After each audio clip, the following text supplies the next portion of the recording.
Thank you for joining us again on the program. Now we'll begin with Zimbabwe, where reports say opposition leader Nelson Chamisa, after losing the country's recent disputed elections, is planning his own inauguration.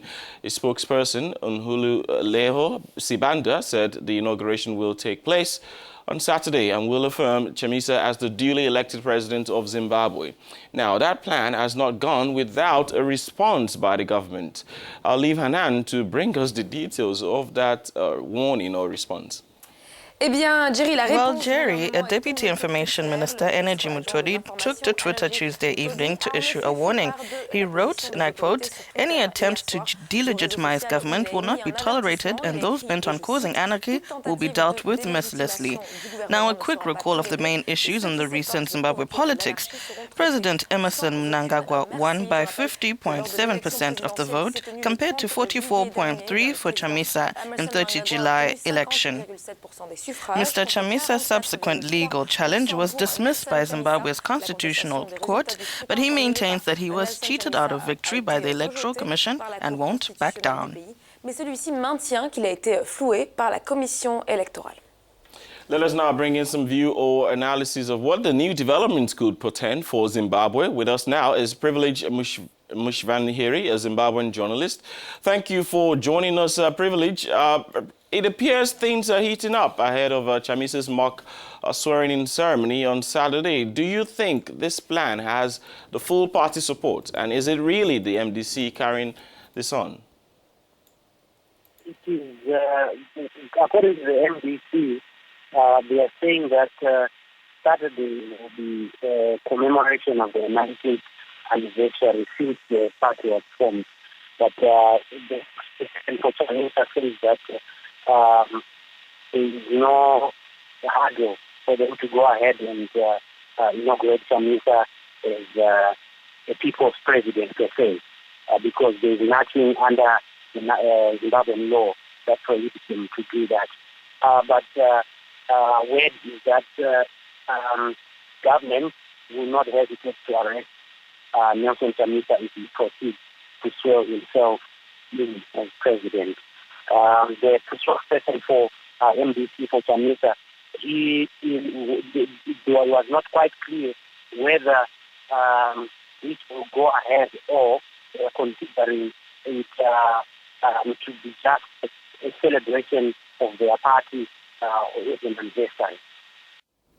Now, Privilege, it is no new thing in Africa for some opposition leaders to declare themselves the people's president. The most recent case in Kenya with Raila Odinga, and even in Uganda with Besigye. How are Zimbabweans and Chamisa supporters reacting to this idea?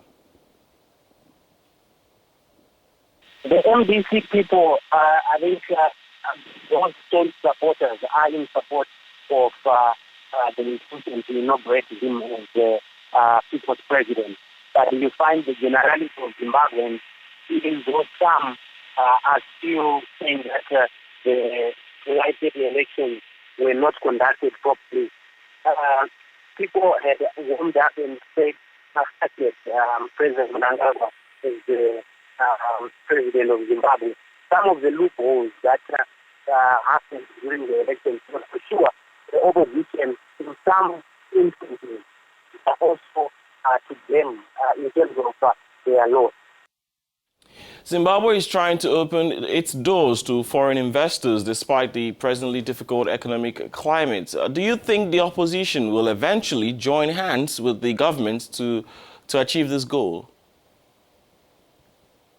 The opposition remains adamant. If you listen to the statements that Nelson Chamisa, he says that they will not work with ZANU-PF, and they are still branding Mnangagwa's win as a shame. So you find that right now the opposition in Zimbabwe may lose relevance, one on the side of the locals themselves, because people want to move on. And if you look at internationally, it seems that the Western countries and even the international community is ready to give a chance to ZANU-PF, the ZANU-PF government and Emmerson Mnangagwa if you look at even the cabinet, which was sworn in on Monday, look at the responses that are coming from the international community. A lot of people, in Western capitals, are warming up and saying that it is a departure from the past, from what Zimbabwe was used to when Mugabe was still in power, because the cabinet now has few technocrats that are coming outside from the corridors of power, and also some people who are well experienced, like the finance minister, who was former vice president or the former head of the African Development Bank. So there is that sentiment that gives Zimbabwe a chance. So the opposition might be left on its own if things kick in Zimbabwe. Privilege, we've run out of time now with you. This is how much we can take, and I'd like to thank you for your insight. Thank you for speaking with us this morning. Zimbabwean journalist Privilege Mushanhiri there from Harare.